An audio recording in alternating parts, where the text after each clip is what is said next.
boy, talk about a title of an episode that pretty much explains the whole series. And we get that with bad road choice. Yeah, it's the path you have to choose. You come to a fork in the road and you gotta choose. Well, Jimmy's just now figuring out he chose unwisely, and he's trying to prevent Kim from doing the same thing, but it's far too late. And this is the tragedy of the two. Kim is just, it was said to her face that she could do better than Jimmy. And this is true, but she can't help herself. She loves the guy. Jimmy loves her too, but of course he's a horribly flawed man.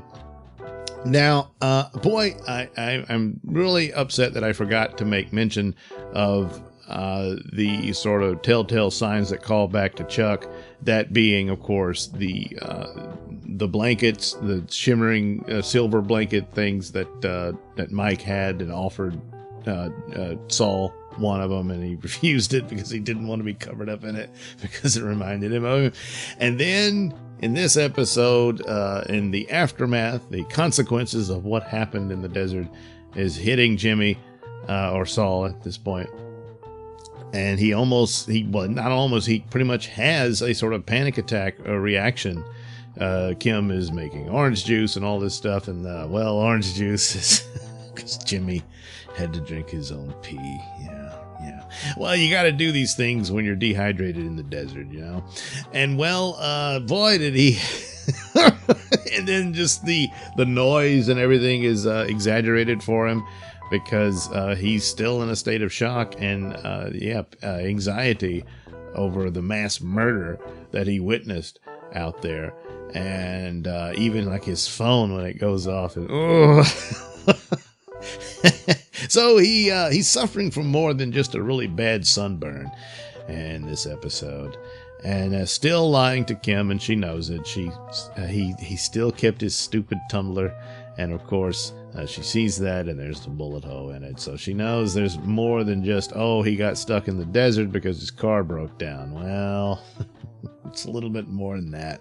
Meanwhile, someone who just isn't going to take the dog ate my homework excuse is Lalo. And oh boy, do things heat up there. Jimmy is able, of course, to post the bail with the money that he got for him. And then they pay him for his troubles. But then Lalo says, wow, it took you a while to get back. What's that about? And of course, Jimmy doesn't tell him the true story, because then he would have to mention Mike and all that. And oh boy, he's not to tell him anything about that. Well, Lalo doesn't like that too much. And even though he's supposed to head to Mexico so he can jump bail and never come back, until he can, I don't know, come up with a new identity or something and sneak back in.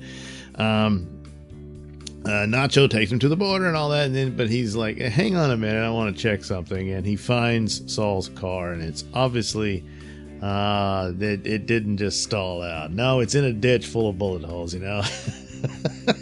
So, and why did Jimmy lie to him, So he's puts him to the third degree. And obviously with Nacho nearby, Mike is aware of this, so he calls Jimmy, or Saul, tells him, leave your phone on so I can hear what's going on. What? And then, oh boy, here comes Lalo with the gun in his pants, giving Saul the third degree.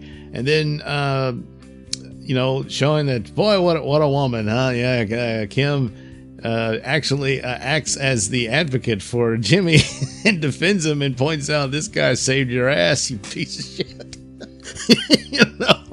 And then all this stuff, and he backs down and he walks out, but still he knows, there's something up. And she makes a plausible story, more or less, saying, hey, come on, it's out there in the middle of nowhere. Any idiot's going to shoot up stuff. They shoot up beer cans and road signs, and they see some abandoned piece of crap car, they'll shoot that up too. And but he doesn't really believe it. So at the end, he's up to something. He's heading back to Mexico, but yeah. Meanwhile, Kim has decided to, she's going to, I don't know what, she wants to do pro bono work and whatnot, but she quits her job. She quits the firm, she quits Mesa Verde and all that. And she'll, I don't know, I can go into practice with Jimmy. So, and Jimmy's like, what are you doing? It's crazy, you know. But and she's like, well, you know, I supported you in your move and becoming Saul Goodman and all that. You can support me on this. And he's, well, but, you know, and at the same time, you're still not being completely open with her. With what happened, even though it's pretty obvious at this point. She knows exactly what happened. She doesn't realize that a hitman was sitting outside going to take out Lalo, and right in front of them the whole time that, you know, Mike was watching this.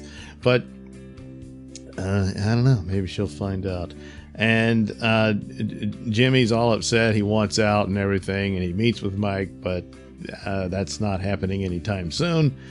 And it's a funny moment. He says, the only person I could talk to about this is you. It's a good scene.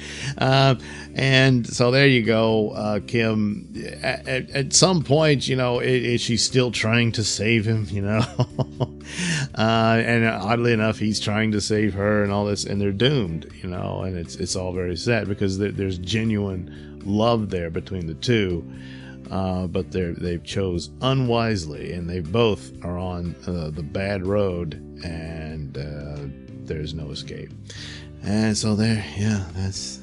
Meanwhile, Lalo, what's he up to? And then Gus Fring, still playing the game and manipulating things as it goes. Mike tries to help out Nacho and says, hey, you know, maybe we should let him go. Gus refuses to do so, and so he tried. Now, he can only take so many liberties in arguing with Gus, but the point I think he was trying to get across here is that, yeah, you can hold that gun to his dad's head, but that's, you know, I'm going to unnerve him to the point that he's going to eventually do something stupid. And at some point, it'd probably be better to cut him loose. But Gus says, no, he's a useful asset. I'm going to keep him. So that will probably prove detrimental down the road, but probably more just for Nacho than Gus, because we know what Gus's ultimate fate is. And, well, you'll have to watch Breaking Bad to see that, yeah. So, oh, good Lord. Once again, an amazing show, and we only have one more episode next week, but, oh, geez.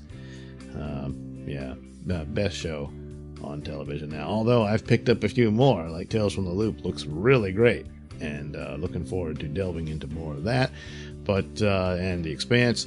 But Better Call Saul is, just, you know, for me, towers above all the rest and is excellent. So there you go. Anyway, thank you for watching and listening. Say, why not like and subscribe? Check out that link description below. That'll take you to my mini stores that have plenty of goodies for you, most notably my comic book Night. Oh yeah, over at indieplanet.com. And you can also catch my podcast, Mr Nailsin Show, on RadioMisfits.com. And of course, you can also watch my videos over at BitChute.